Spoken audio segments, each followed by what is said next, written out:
नमस्कार साथियों, आरडीटीवी भारत में आप सभी का स्वागत है। साथियों, बिहार की राजनीति में उथल पुथल मची हुई है। देश के हर एक मीडिया चैनल पर केवल नीतीश कुमार की चर्चा चल रही है।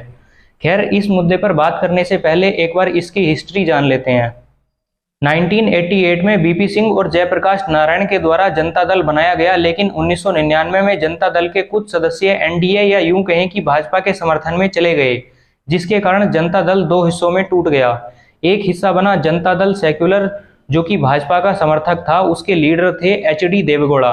दूसरा हिस्सा बना जनता दल यूनाइटेड, जो कि भाजपा के विरोध में था, और इसी दल के व्यक्ति हैं नीतीश कुमार। उसके बाद सन 2005 में भाजपा को लगा कि जेडीयू की बिहार में अच्छी पकड़ है, तो दोनों पार्टियों में साठगांठ हुई। और इंटरेस्टिंग बात यह है कि दोनों विरोधी आपस में एक साथ मिल गए। कुछ समय तक सब कुछ अच्छा चलता रहा, लेकिन 2014 में भाजपा के द्वारा नरेंद्र मोदी जी को चुनाव प्रचार कमेटी का प्रमुख बनाया गया। इसके विरोध में नीतीश कुमार फिर से भाजपा के विरोधी बन गए, क्योंकि इनको भी कोई पद चाहिए होगा। खैर, इसके बाद कांग्रेस और आरजेडी ने नीतीश कुमार का स्वागत किया, और 2015 में जेडीयू, आरजेडी, कांग्रेस और कम्युनिस्ट पार्टी, इन सब ने मिलकर भाजपा के खिलाफ मोर्चा खोला और नीतीश कुमार को मुख्यमंत्री बनाया गया। फिर लगभग 2 साल बाद भाजपा और जेडीयू में फिर से साठगांठ हुई और नीतीश कुमार भाजपा में पहुंच गए। अगला चुनाव इन्होंने भाजपा के साथ मिलकर लड़ा। भाजपा में शामिल होते ही सारे बीजेपी वाले इनके गुणगान गाने लगे। भाजपा में शामिल होते ही नीतीश कुमार एक पवित्र व्यक्ति बन गए, लेकिन कांग्रेस और आरजेडी के लिए गद्दार और धोखेबाज हो गए। उसके बाद अब 2022 में नीतीश कुमार जी की इच्छा थी कि उनको उपराष्ट्रपति बना दिया जाए, लेकिन उनको उपराष्ट्रपति नहीं बनाया गया, इसलिए वो फिर से भाजपा से नाराज हो गए।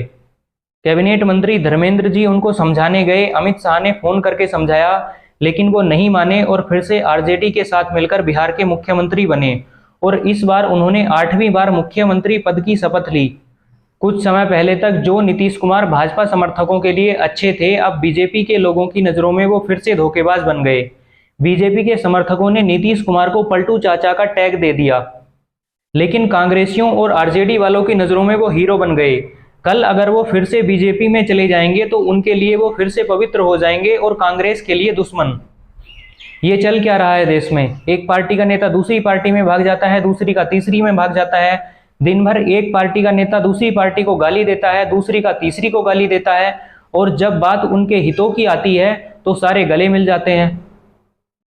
सोचिए दोस्तों, जो लोग पद, पैसा और सत्ता के लालच में इतने डूबे हों, क्या वो देश का विकास कर पाएंगे?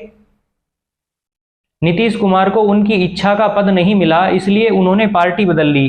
कहीं बिहार की सत्ता हाथ से ना चली जाए, इसलिए अमित शाह, प्रधानमंत्री, कैबिनेट मंत्री, सब लोग उनको समझाते रहे।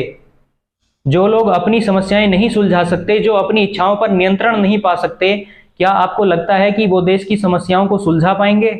मैं किसी एक पार्टी की बात नहीं कर रहा हूं, बल्कि हर पार्टी की बात कर रहा हूं, चाहे वो भाजपा हो, कांग्रेस हो, सपा हो या बसपा। आपको सुनकर आश्चर्य होगा कि जब अपने हितों की बात आई तो मिजोरम में भाजपा ने कांग्रेस के साथ गठबंधन कर लिया। इसलिए साथियों, इन नेताओं पर विश्वास मत कीजिए, गलत का विरोध कीजिए, सही का साथ दीजिए, क्योंकि हमारे लिए देश प्रथम है, पार्टी नहीं।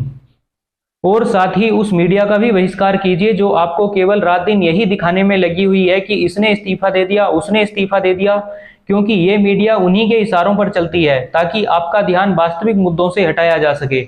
वंदे मातरम, भारत माता की जय।